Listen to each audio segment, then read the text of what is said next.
Hey, what's up, everybody? I'm going to do a quick run through of homework one. I'm just going to kind of walk through each problem, talk about the stuff that you should look out for, the stuff that we're going to be looking for when we grade this, and the general flow to this. So first, we'll start out with the repo itself for the homework. So here we have on the optical control org, homework 1 S23. This is important. This is this year's homework, which is quite different from last year's homework, so make sure you're on this repo. This is the one that we'll send out. And then here we have some instructions. First instruction, I put this up front because I think this is super important. There is no reason to use while loops anywhere in this homework. Zach certainly uses them in his notebooks in class. There's a way to do everything that we need you to do without using while loops. And in general, we just believe it makes things much easier for both you to debug and for us to help you debug. We also have a project proposal form here. This is also going to be question 4. And then here, just give a quick rundown as to kind of what the 4 questions are all about. And then for a submission, you'll do the same thing for this homework that you did for homework 0. And that is just export the notebook as a PDF in whichever way you see fit. And then from there, just submit everything on Gradescope under homework 1. Okay, so the first step will be cloning this repo. So download zip, or you can do so if you're more comfortable with the Git workflow. And here I have opened up Jupyter, and so what we'll see here is that in this folder we have a few different files, but we have 4 Jupyter notebooks. So each question gets its own notebook. So we start with question 1, and this is all our normal stuff to go through and instantiate the environment the way that we want to. And then here I put just some Julia warnings. So here's some things that I didn't quite get to in my Julia intro video, but are very important nonetheless. So the first thing we'll look at is the idea of making a copy of a variable. So if I set y equal to x, what happens here is that if I edit y, it edits x, and vice versa. And this does not happen in MATLAB, but it does happen in Python. So if you're coming from MATLAB and you haven't seen stuff like this before, this is probably important to make sure you understand this example. And here I just show kind of 2 alternatives. So one is, I can set y equal 1 times x, and that means there's no copying there. Or I can use deep copy. Next thing that I thought would be kind of nice to know is that functions can have optional arguments. So here for f1, I need an input argument a and b, but also I can have these optional arguments c and d, and these I give defaults for. And that means that if I don't specify what these arguments are, it'll just assume it's the default, but I can specify whichever one I want to. So here I specify c and d, here I specify just d, and then you'll see from the output how it looks.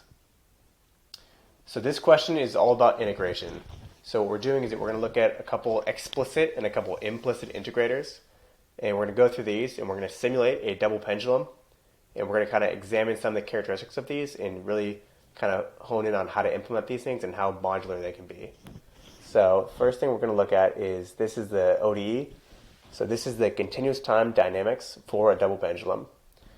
And this function here is going to compute the kinetic and potential energy of the double pendulum system given a state x.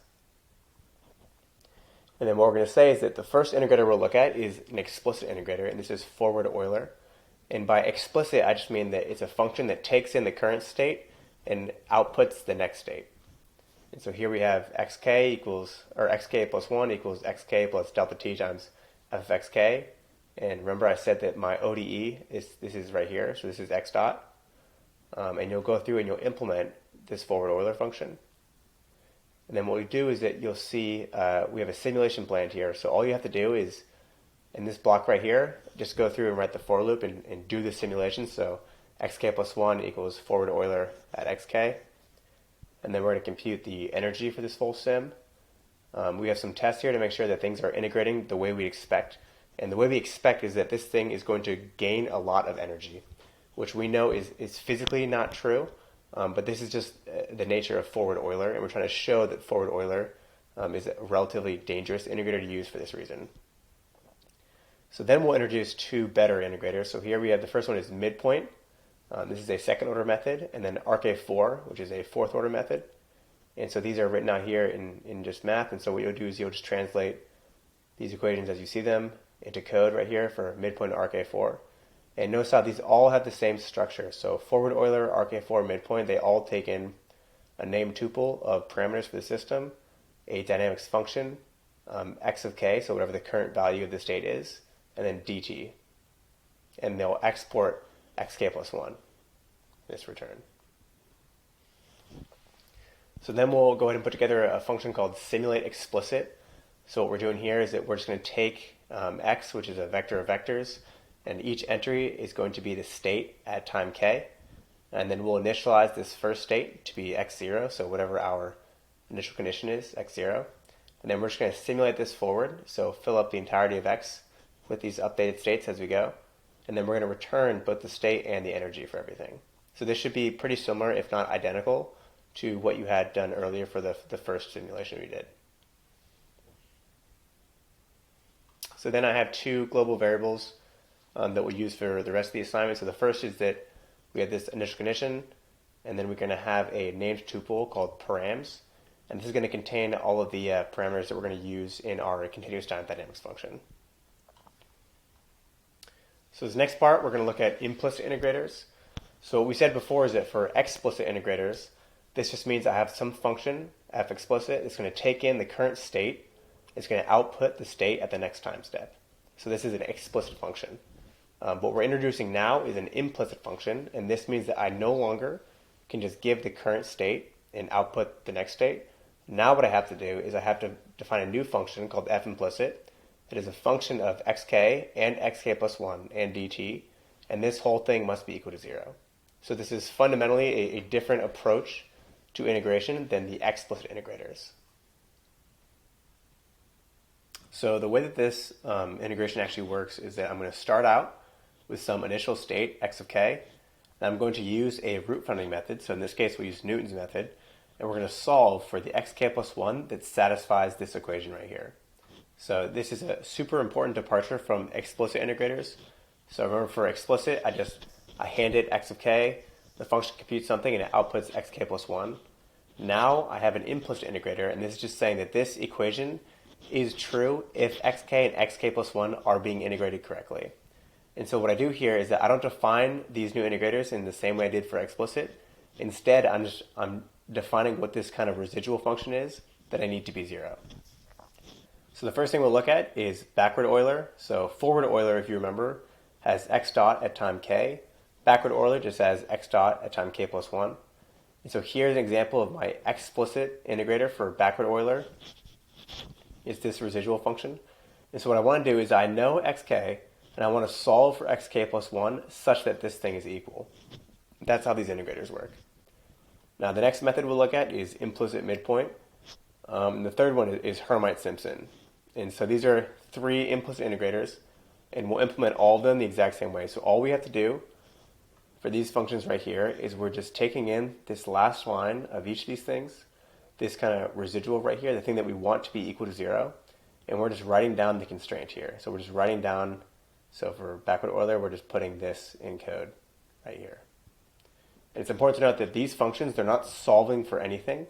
All we're doing is we're simply describing the implicit relationship between x1 and x2. And that's just what I called these things, x1, x2, which is the same as xk and xk plus 1. So the next function we're looking at is implicit integrator solve. So now we're actually going to use Newton's method to solve for xk plus 1 given xk. So what we'll do here is that we have params, dynamics, implicit integrator, this is a function. And then I have x1, dt, and then for my optional arguments, I have a tolerance. This is a very tight tolerance, so 1e minus 13, and then a max iter is 10. And so what I'm doing here is that I need to solve for an x2 that satisfies the implicit relationship, so these equations right here, for the given integrator, and I do that by using Newton's method. So I'll define a residual function that is just a function of x2. I will initialize this to be x1, because I know that since I'm integrating these things, that xk plus 1, a good guess for it is it'll start at xk, and then that should be close enough to the true solution that we can use Newton's method and it should just work. So we're going to initialize x2 as x1, and then in this loop right here, for I equals 1 to max iters, you're going to do Newton's method, and you're going to converge once the norm of this residual is below tall. And tall is, again, this argument right here, which has a default value of 1e minus 13. So this is implicit integrator solve, and this is our way of I want to just feed it an x1 and get out the x2. So I want to integrate one step forward using this function. Then what we have here is that we have a quick check. So we're just going to check all three of the integrators. It's going to make sure that when I call implicit integrator solve on x1 and it spits out an x2, I want to make sure that this specific integrator, so of these three right here, that this specific integrator, when I call this function on x1 and x2, it should be equal to 0. Because the first thing we said about all three of these implicit methods is that they're just effectively writing out a function that says this thing must be equal to 0. So if I solve this thing correctly and I took a step forward the way I was supposed to, it should satisfy this thing equals 0. Then here we have a simulate implicit. So earlier we wrote simulate explicit, and that was us doing a forward simulation of the dynamics with the integrator. And now we're going to do the same thing, but we'll use the implicit integrator. So we'll just use our implicit integrator solve function. And then again, just going to grab the energy, and we're going to return both the state history and the energy. Here are some functions here. There are some utilities for the plotting stuff we're going to be doing. And we're going to show two different plots. So the first plot we're going to show here is going to be a comparison of the accuracy for all the different integrators as a function of the time step size, dt. And then here, I'll do something a little more interesting. This will be a energy behavior comparison between forward Euler, backward Euler, and implicit midpoint. It's going to show that implicit midpoint has a nice flat energy behavior, and forward Euler should be gaining energy, and backward Euler should be losing energy, both of which are not non-physical. All right, next we have question 2, and so here we're going to be looking at equality constrained optimization. So what Zach's gone over in class a few times is we'll write down this generic optimization problem where I want to minimize over some primal variable x. I want to minimize some function f of x, and I have a constraint, which in this case I'll just say that c of x must be equal to 0. And so what we've shown in class a few times is that we can write down conditions for optimality, so first order necessary conditions for optimality. And so this first one, this is the gradient of the Lagrangian with respect to x, aka the stationarity KKT condition. And the second condition is just that the constraint must be satisfied, and this is also known as primal feasibility. And for equality constrained optimization problems, these are the two KKT conditions that we need to satisfy. And so what we'll see here is that I write down this equation. This is really just a root finding problem in x and lambda. So what I can do is I can just stack up, I'll have some variable z that I'll call, which will just be x and lambda on top of each other. And I'll just solve for this z that makes both these equations go to 0. So this is kind of how we use Newton's method and root finding methods in general to solve equality constrained optimization problems by writing down the KKT conditions as a root finding problem and then solving that. So the next thing we'll do is that we're going to write a pretty strict and functional version of Newton's method with a line search. And so what we'll do is that we'll specify a residual function. This is res fx. We'll specify a specific function for computing the Jacobian of this residual with respect to z. And then we'll do is that here's our classic Newton step. So negative Jacobian inverse times the residual. And then we have a new thing here where we say we want a step length that finds us the largest alpha less than or equal to 1, such that this merit function phi of the new variable, so zk plus alpha times delta z, is less than the merit function for the current iterate. And this is going to be merit fx in the code. And just like Zach talks about in class, we'll do a backtracking line search to do this. And the way we do this is we'll initialize alpha as 1, and then every single iteration we'll check is the merit function, so is merit of z plus alpha delta z less than the merit of the original x? And if so, then we kick out and we just return the alpha. If not, then we cut alpha in half. So alpha starts off as 1, then it's 0.5, then it's 0.25. And then here is the function for Newton's method. So we see we have an initial guess, C0. We have a residual function. We have the residual Jacobian function, the merit function for the line search. And then we're going to have optional arguments. So anything after the semicolon is optional. So we have a tolerance, 1e minus 10, max iters, and then verbose. So generally in solvers, when you see verbose, this is always an option to do with how much info you want the solver to put out. So sometimes you want, verbose false, so no info. Sometimes you're like debugging and you want to see what's going on. Then here is everything I just talked about. So what we want to do is we want to return a vector of vectors that contains all the iterates.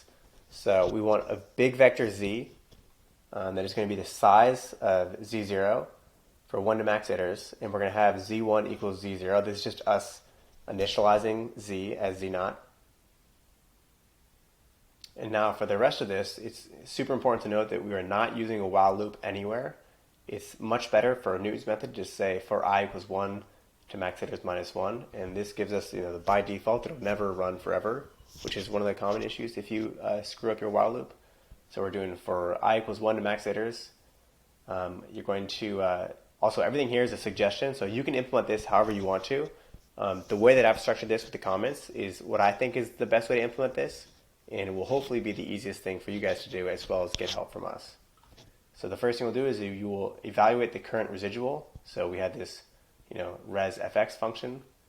We're going to evaluate the current residual, compute the norm of this, and then this is just one of the pieces of information that we'd like to output.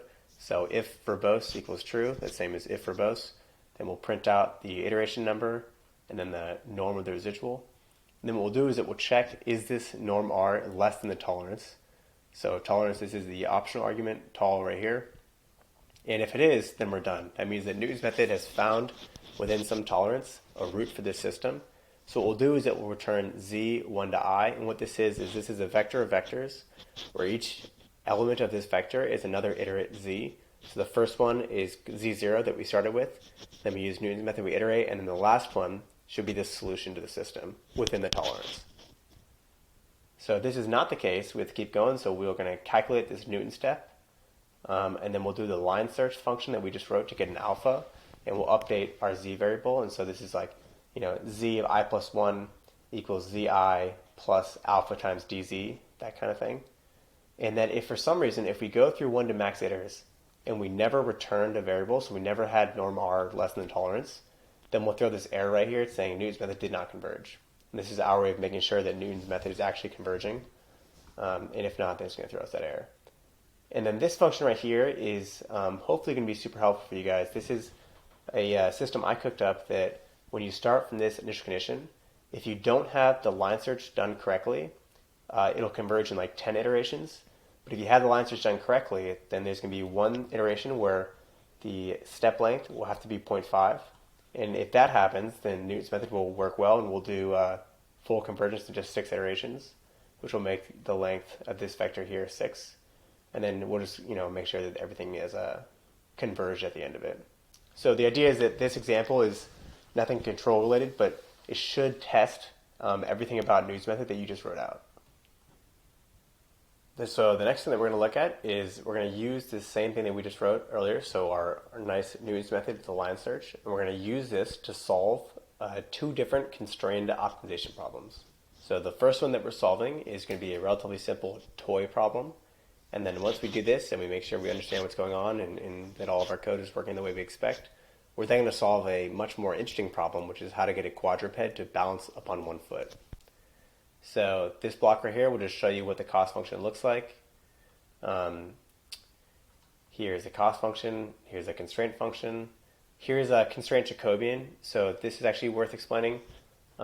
Anything that has a scalar output, so that is, constraint is going to output just a float, so not a vector. Forward diff, the package we use in Julia, FD, is only going to allow us to take a gradient of this. It won't let us take a Jacobian of this. And we know that the Jacobian of a scalar output function should be a row vector. But unfortunately, in forward diff, it will only let us do the gradient, which is the transpose of that. It's a column vector. So that gives us 2 options. So the first option is I can just compute the gradient. I can reshape it to be a row vector, so 1 row, 2 columns. Or what I can do is I can create this new function right here that just says, take my constraint value and just put it in an array. So it's a 1D, 1 element array. And then I can just call a Jacobian on that. And then the dimensions will all be the way we expect. And then here we'll assert again, just to ensure that the number of rows equals the number of outputs, and the number of columns equals the number of inputs. And then we'll return J. Also, if you don't want to use this function, you do not have to. This is just provided if it's going to be helpful to you. And then next, we're going to write out the KKT conditions. So these are the first 2 conditions that we wrote up earlier. So we have stationarity and primal feasibility. And so we're going to do this, and we're going to return a vector, these stacked up KKT conditions. And then here we're going to compute a full Newton KKT Jacobian, and that just means the Jacobian of this system with respect to z, so the input. So this is going to be the full Newton Jacobian, and then we'll have the Gauss-Newton Jacobian. And if you have questions about how these differ, you should watch the recitation 2 video. Towards the end, I kind of talked about how these things differ and what they actually look like. Here, I'm going to do a quick test to make sure that the Jacobians are kind of what I expect them to be. So none of these tests, especially this one, they're not exhaustive. So you can still have wrong stuff and pass these tests. You won't pass all the tests, but basically, if you're passing these tests, it's possible you still have a mistake somewhere. So don't let this test passing give you too much confidence. Make sure everything's working. And then here we're going to do full Newton. So what we're going to do is we're going to solve this optimization problem. We have some initial guess. We have a merit function, which is super simple. We'll say norm of the residual, so norm of the KKT conditions. And I'm going to call my Newton's method function, where z0 is my initial guess, my residual function Jacobian. So Cfn, I'm using the full Newton Jacobian. And then here's the merit function that I just defined right here. And I'm solving this to a tolerance of 1e minus 4. So what we'll do here is we'll make sure this thing is converging the way the MyCode did, so hopefully it'll look the way we'd expect it to. And then we have some cool plotting stuff so you guys can see how it converges. And this next block is going to be Gauss-Newton. And this is, everything is exactly the same, except now we have Gauss-Newton KKT Jacobian opposed to full Newton. And it takes a few more iterations to converge. So before it was like 6-ish, now it's going to be like less than 10. And this is the same plotting stuff. Okay, so now that we know kind of what we're doing in terms of constrained optimization, we're now going to solve like a much more interesting problem. So now we're going to look at how to get a quadruped to balance up on one foot. And we're going to do this by writing this down as an equality constrained optimization problem. So the way that we write this down is we're going to say, I want to minimize over a state x and a control u. So my primal variables are x and u. You see it right here. And the cost function I want to minimize is I have some x guess. And this is going to be a static vector, so const x guess. So I'm going to create this x guess, and this is just me saying here's a state that I think balancing on one leg will look like. But it does guarantee that only one leg will be touching the ground. So this is my guess. This won't be a dynamically feasible state, but this is going to be the state that I want to kind of drive my new state closest to. So in this cost function, I'm minimizing over an x and u. And I have a term here that's going to penalize distance away from x. And I have a term here that's going to penalize control usage. And then the important part of this problem is the constraint. So the constraint is saying that the continuous time dynamics of the x and u that I'm solving for must be 0. And what that means is that x dot is 0, so it's a statically stable position. And that means that I should be able to, if I'm balancing up on one leg and my x dot is 0, I should be able to balance on that leg forever. In reality, this obviously won't happen, but for the sake of solving this problem and how we set things up in this constraint, it should work in just the sim. So what we do is that we have two primal variables. One is x, this is length 30. And then we have a control u, this is length 12. And what I always do is I like stacking everything up into one variable. So we're going to solve for y, which is just x and then u, just on top of each other. And then we have a constraint that says that f of x of u, so the continuous time dynamics, or x dot should be equal to 0. And there's going to be a dual variable lambda, which is a length 30 vector. And this will be the dual variable that's going to enforce this constraint. So now what we'll do is that we'll stack things up once more to make everything solvable by Newton's method. So here we'll say that the variable we want to solve for is z, where z is going to be stacked up y in lambda, which remember y is a stacked up version of x and u. So we're solving for x, u, lambda, and we just put it all into one vector. So now in this section we're going to go through and we have this const x guess. We have some indexing stuff. This also, feel free to use this. If you don't want to use this, no worries. Quadruped cost. Here you're just going to write down this cost function right here. Quadruped constraint, this function right here. And we'll see that we get this from dynamics model xu. Is how we get that. And model is a global variable. So model is not passed into this function. Model and mviz and xguess, these are all global variables. So I can access these without them being input into the function. And the reason why this is okay, normally it's not okay, but here we can't edit these, so it's okay to have them global. So quadruped constraint, and then we'll do the quadruped KKT conditions. So this is, again, the same exact thing as before. We have an equality constrained optimization problem. So we have our stationarity condition, and then we have our primal feasibility condition. And then this function will give us a Gauss-Newton Jacobian of the KKT system. So Gauss-Newton Jacobian, and with a 1e minus 4 for the regularizer. And the lectures Zach gave on January 31st should go over how to regularize these KKT systems. Basically, you want a positive regularizer on the Hessian part, and you want a negative regularizer on the bottom right block. So then we have this quadruped merit function. This I'll give to you. Normally, the way this works for the sorts of methods, it is like a little bit of a tuning game is to make sure that this merit function actually works the way you want it to. I kind of did this tuning offline and just found this number works pretty well. So here's our merit function. So now we're going to go through and we're going to solve this problem. And so this should look almost the same as the problem that we solved earlier. That's why we took the trouble to go through an easier problem, and then now we're solving a harder problem. So we have this initial guess as to what we think the optimal XU and lambda will be. So we'll just use X guess as our guess for X.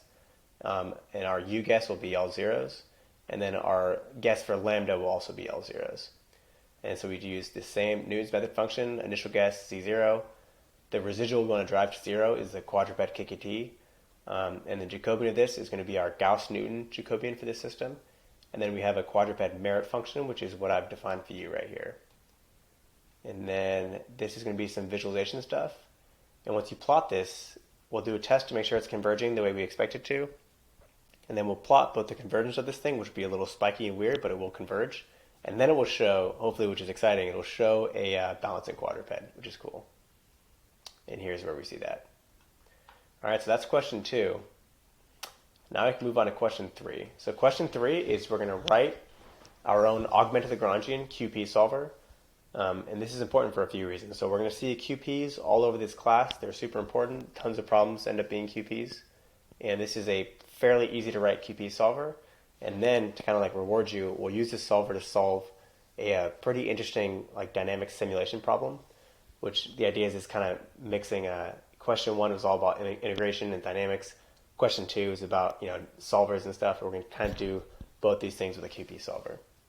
So last year I made this video, which you should absolutely watch. It goes through all the sign conventions, the actual implementation details of the solver itself, and then here's the corresponding PDF.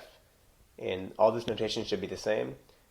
Everything here is going to be a little bit different than what Zach's gone over in lecture, so you actually can't quite make things work without consulting one or both of these resources. And the to-do here is just read this block right here. And again, my note here, do not use a while loop anywhere. But basically, we're going to have a named tuple called QP. And QP is going to contain all of the problem information. So that is Q, little q, A, B, G, H. And it stores it like this. And I can get all the variables out just by doing the dot indexing. And the idea is that I need to write a function, solve QP, that takes in this QP, this named tuple right here.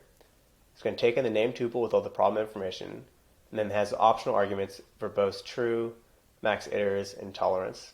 It's going to output x, lambda, and mu. So again, you can use or not use any of the following functions, but you do need to match this signature. You need to do this, otherwise the rest of the assignment won't work. So do this, and then I gave all these functions. Feel free to use these if you want to. If you don't, by all means, do whatever you want. And then here's the solve QP function. So this is the one function that you have to actually write. So here we'll initialize the primal and dual variables as all zeros. Here's some verbose logging stuff if you want to use it. Here's the iteration logging if you want to use it. And then what you're responsible for is doing this right here. And the idea is that once you converge, you should return the primal and dual solutions. And if this doesn't happen, if you run all the way to max iters, this error is going to say that the QP solver did not converge. So the last thing here is there's going to be a quick test of a QP that I've solved offline. And what you do is you just make sure that your QP is solving the way you expect it to. And then here in this block a little bit earlier, you can use this to play around with your logging stuff, or maybe if you want to do some plotting to try and debug something. So the idea is that you should work through all your issues here, make sure things are like solving the way you want them to. And then this testing block will just tell you if you match the answers that are the actual right answers. So, ideally both these things should work without any issue. So now the next part of this is going to be simulating a falling brick with QPs. So you can go ahead and read through this, but basically, if I'm defining a brick in 2D that can move up and down and there's a force of gravity, but it can't go below a floor. So it's going to go up and then hit the floor and slide. The idea is like a brick on ice. What I can do is I can write down those continuous time dynamics like this right here. And then I can write down with backwards Euler, I can say this is what the discretized dynamics should look like. Then I have the following constraint that says, don't fall through the ice. The normal force from the ground onto the brick can only push up. And there can't be a normal force unless the brick is also on the ground. That's what this thing means. And so what you have to do is that we kind of give you this QP. We say, minimize it over vk plus 1. And you are going to use the stuff you learned in class, and you're going to write down the KKT conditions for this problem. And you should see that the KKT conditions for this problem end up being these 5 things right here. So what this tells us is that if I want to find a new vk plus 1 and a qk plus 1 that satisfies this right here, I can do so by just solving this QP. So then what we'll do is we'll kind of bake this information into a brick simulation QP. So here's a quadratic term. Here's big Q. Here's little q. And then you can pull G and H from these right here. And there's going to be no A and B because there's no equality constraints. So if you go up to the very top here, we'll see A and B describe our equality constraints. G and H describe our inequality constraints. And so we only have our inequality in this case.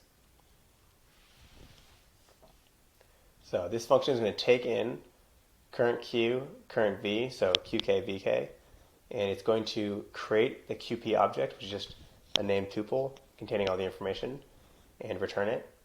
And this function should make sure that things are being returned the right types that we want, and also that the sizes of everything make sense.